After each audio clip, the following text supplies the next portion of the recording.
আগুনের ভয়াবহতা অনেকবারই দেখেছে বাংলাদেশ। সবশেষ আগুনে পুড়ল হযরত শাহজালাল আন্তর্জাতিক বিমানবন্দরের কার্গো সেকশন। আমদানি করা পণ্যের বিশাল মজুদে আগুন লাগে শনিবার দুপুরে। প্রায় ২৪ ঘন্টা পেরোলেও আগুন পুরোপুরি নেভানো সম্ভব হয়নি। প্রত্যক্ষদর্শীরা বলছেন, আগুনের সূত্রপাত কার্গো সেকশনের আমদানি অংশের কুরিয়ার শাখা থেকে। উত্তর অংশের এই আগুন ছড়িয়ে যায় দক্ষিণ দিকেও, ছাই হয়ে যায় মজুদ সব আমদানি পণ্য। এদিকে ঘটনার পর ফায়ার সার্ভিস সহ অন্যান্য বাহিনীও যোগ দেয় আগুন নেভানোর কাজে। তবে কার্গো সেকশন সংশ্লিষ্ট বিভিন্ন পেশাজীবীদের অভিযোগ, নিরাপত্তা এবং পাশের দোহাই দিয়ে ফায়ার সার্ভিসকে দীর্ঘক্ষণ অপেক্ষা করতে হয়।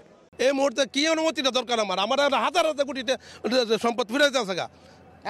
আমার ইম্পোর্টার বাড়ি দেন, আমাদের বাড়ি দেন, সরকারি সম্পদ বিল্ডিং গুলো ফুটতেছে, এগুলো রক্ষা করার তাদের দায়িত্ব, আমাদের সকলের দায়িত্ব, কিন্তু আমরা ঢুকতে দিচ্ছে না।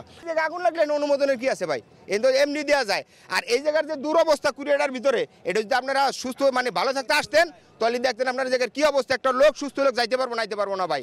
সদরঘাটের কুলির চেয়ে ভাই আমরা এই জায়গায় খারাপভাবে কাজ করি, কিন্তু এটার একমাত্র দায় হলো সিভিল এভিয়েশন এবং বিমান। ওটা ফায়ার সার্ভিস বা অন্যান্য সংস্থা যদি করতো যে না এটা পুরোপুরি সমস্যা নাই, ওই দিক দিয়ে আমরা বাঁচাই। কিন্তু যখনই গাড়িগুলো আসছে সিভিল এভিয়েশনের অনুমতি লাগছে, অনুমতি লাগার পরে তো একটু লেট হয়েছে, তখনই আস্তে আস্তে সব করছে। শনিবারের আগুন নেভানোর কাজ করতে গিয়ে সব বাহিনী মিলে আহত হন ২৯ জন। তাদের মধ্যে ১৫ জন সম্মিলিত সামরিক হাসপাতালে চিকিৎসাধীন। এছাড়া ১৪ জন আনসার সদস্য কুর্মিটোলা হাসপাতাল থেকে চিকিৎসা নিয়ে চলে গেছেন বলে জানিয়েছেন হাসপাতাল কর্তৃপক্ষ।